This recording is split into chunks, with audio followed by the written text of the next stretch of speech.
Bueno, vamos a ver la asimetría materia-antimateria, otro de los temas que tiene que ver con partículas elementales porque justamente involucrar a la materia y la antimateria y nosotros ya hemos visto partículas y antipartículas. Entonces, ¿qué es este famoso problema de la cosmología? Bueno, tiene que ver justamente con que en el universo no vemos la misma cantidad de materia que antimateria.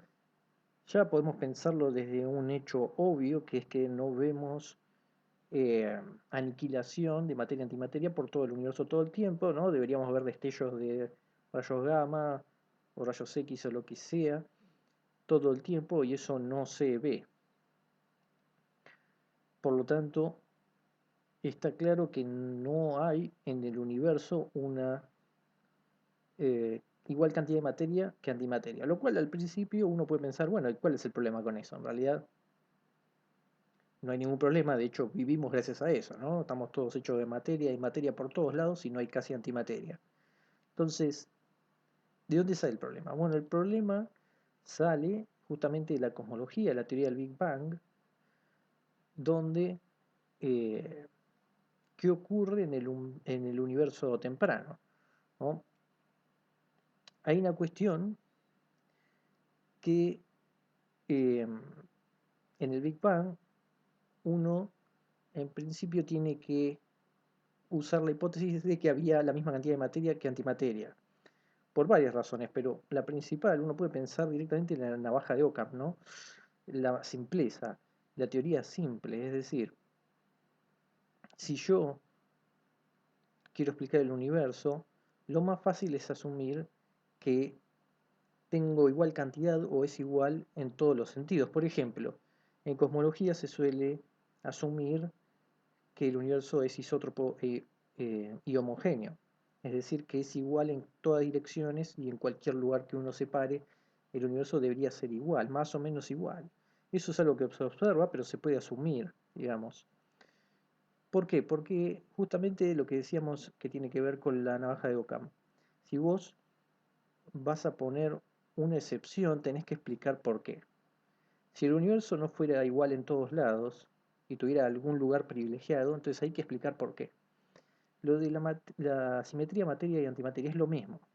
Yo arranco el universo y si nosotros ahora tenemos un universo de materia, hay que explicar de dónde salió esa simetría, porque yo tengo que asumir que había igual cantidad de materia y antimateria. Si eso no ocurre, entonces necesito esta teoría ad hoc que me diga por qué. No, y eso es lo que se intenta explicar. ¿Cuál es la razón por la cual este universo es de materia y no de antimateria? Entonces, eh, de ahí surge este problema, ¿no? Entonces hay que explicarlo. Uno sabe que estamos en un universo con electrones, protones, neutrones y casi no hay positrones, antiprotones, antineutrinos, etc. ¿No? Uno puede, obviamente, captar positrones y todo eso, pero no en las medidas que tenemos en materia. Eh, por supuesto, uno sabe que si hay un positrón se puede aniquilar con un electrón, pero obviamente esto no explica nada. Este es un universo dominado por materia. Entonces, ¿cuál es el proceso? Esa es la pregunta. ¿Cuál es el proceso que favorece materia sobre antimateria en el transcurso de la evolución, ¿no?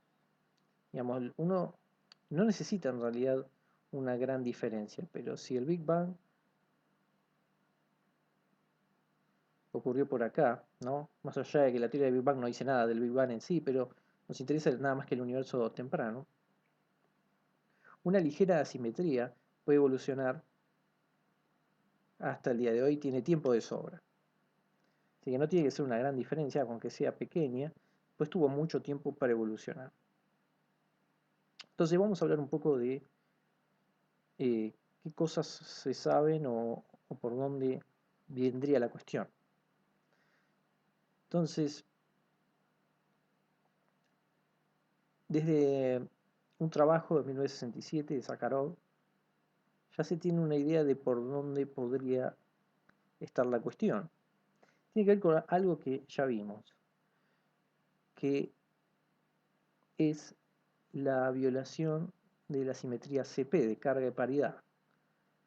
Esto lo hemos visto y por lo tanto, justamente esta simetría no se cumple y justo es una de carga y la carga tiene que ver con materia y antimateria. Así que justamente eso es lo que estamos buscando. Obviamente que tiene asociado también la paridad, pero por ahí puede venir la cosa. Entonces, ¿cómo esto influye a la posible asimetría? Bueno, la idea es la siguiente. Al principio del universo por ahí estaba todo en equilibrio térmico, o sea, la idea es que uno podía tener un proceso inicial a final que tranquilamente podía ocurrir de final a inicial, digamos, sin ningún cambio, es decir, podemos pensarlo inclusive con la misma probabilidad. Entonces ahí no habría ningún problema, pero si en algún momento ocurren procesos donde se viola eh, la simetría CP, entonces uno tendría alguna reacción donde uno tiene inicial a final, pero no es igual de probable que la conjugada, ¿no? Entonces, esto está relacionado con esto y puede generar una simetría. De hecho, nosotros hemos hablado de que existen ya eh, experimentos que muestran violación de CP. Por ejemplo, con las partículas K0 y justamente la anti-K0. Ahora lo vamos a ver un poco mejor en qué casos puede pasar esto. Digamos, sobre la violación de CP tampoco es que está todo dicho, pero ya se saben procesos donde esto ocurre. Uno de los procesos es el decaimiento de la partícula B, una neutra, a un K positivo y a un pión negativo. Tenemos justamente la del anti B, justamente opuesto en carga a K menos y el antipión o pión positivo. ¿Qué ocurre? Esta de acá es 13% más común que esta, es decir, ahí ya tenemos un desbalance. No, esto se puede verificar experimentalmente. Ahora, en la teoría, ¿cómo surge esto? Bueno, una de las cuestiones que surge tiene que ver con unas fases que están involucradas en la amplitud. No nos vamos a meter con los detalles, pero uno tiene una amplitud, que es un número complejo, que para estos casos va a ser igual a el módulo por e a la i phi, e a la i teta. Si uno tiene lo que sería el conjugado, uno tendría m e a la i phi, e a la menos i teta. Entonces, ¿por qué tiene dos fases? Bueno, una se llama como la conjugada y la otra la ordinaria. ¿Por qué hay dos? Bueno, porque una tiene que ver con lo que puede ser una de las fuentes de la violación CP, que es un elemento de la matriz CKM que hemos hablado de ella, que esto tenía que ver también con cómo varían los distintos decaimientos de la fuerza débil. Claramente acá podríamos juntar las dos fases, pero bueno, acá las queremos distinguir porque la de tita es la que tiene que ver justamente con la matriz CKM y la otra tiene que ver más con factores de la fuerza fuerte. Pero bueno, más allá de eso, ¿no? Que todo esto podría ser un menos delta por I. En principio, si a uno lo que le importa justamente para el decaimiento, lo que sea que uno quiera calcular, uno se queda no simplemente con módulo de m y estas dos cosas son iguales. O sea, ahí no debería haber una asimetría, planteado por lo menos de esta forma. Ahora, el tema es que en realidad uno puede tener más de una amplitud porque uno puede tener más de un diagrama de Feynman. Entonces en realidad uno tendría que m es algún m1 más m2. Entonces acá la cosa puede cambiar porque entonces uno va a tener, por ejemplo, un m1 que es módulo de m1 y el ahí phi1 y tita 1 y un m2 que va a ser lo mismo.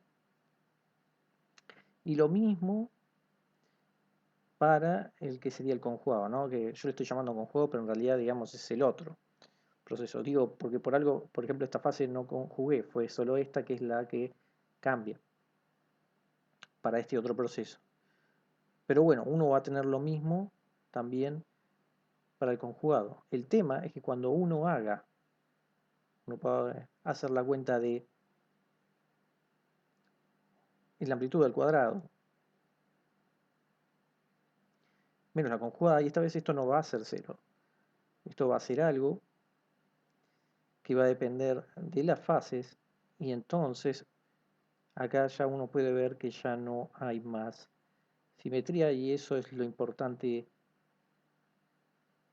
de esto porque, digamos, ya teóricamente uno puede ver dónde hay una fuente de asimetría. Esto ya hace que la simetría CP no se cumpla.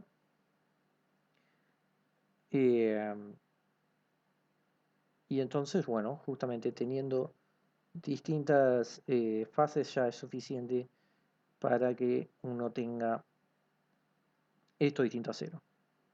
Ahora, ¿cuál es el problema de todo esto?